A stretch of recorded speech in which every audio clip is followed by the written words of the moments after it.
Next, we will talk about conditional formatting, and it's an advanced formatting tool that will help us to adjust and change the format for a given cells based on their values.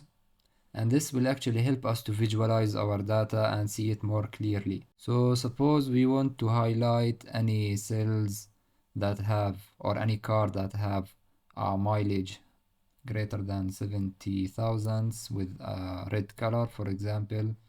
We can go for conditional formatting, and from here we have different options. We will discuss many of them shortly, and for now let's go for highlighting the cells and choose greater than. And we here type the value we want to highlight any cells that have greater than this value. For now let's type 50,000. And now any car with relatively higher mileage will have a different color in this row. And we can apply conditional formatting for text data.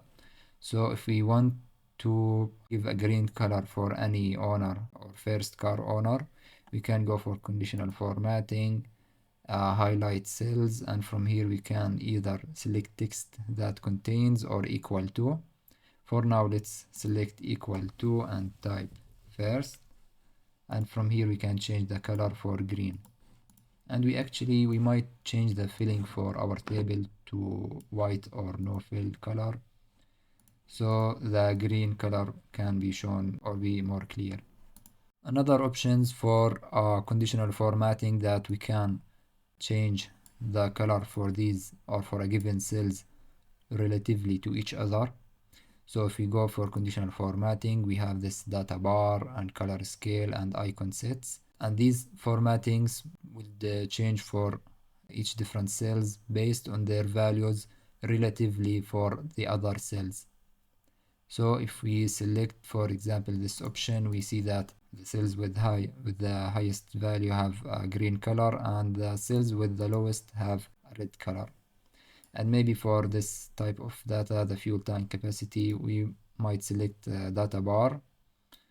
But first, let me remove the previous rule. We can go for clear rules and select clear rules from entire sheet or from a given selected cells.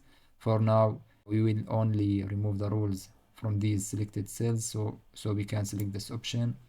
And now let's go again for conditional formatting and apply data bar for our column.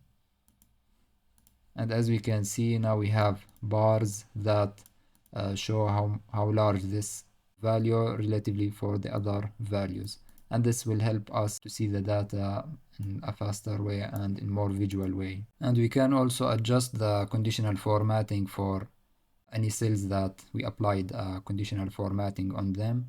So for example, if I selected all of these cells and go for conditional formatting, from here we can manage the rules or the conditional formatting rules applied for these cells, and from here we can add new rules or edit existing ones. Let's for now edit this rule, and from here we can change the formatting for the actual cells after they satisfy the conditional rule. So from here we can change different filling color, different font options, and etc. For now, let's say that we want, instead of this single color, we want a range of color based on the cell's values. So we can choose the first option, and from here maybe we can change this color for green and this color maybe for red, and then we can click OK and again OK. And as we can see, the cars with the highest mileage have a red color, and the cars with less mileage have a green color. And let's actually change the color from red for another color. We can go for conditional formatting, manage rules, edit rule, and from here we can select a different color, maybe orange, and then we click OK, and that should be much better. And for now, that's it for the conditional formatting. In the upcoming chapters, specifically on the data analysis, we should revisit this topic to help us to build a heat map out of matrix of data, meaning that we have a y-axis and x-axis of categories, and between them a bunch of numbers, and we can more visualize these bunch of numbers using a color scale conditional formatting.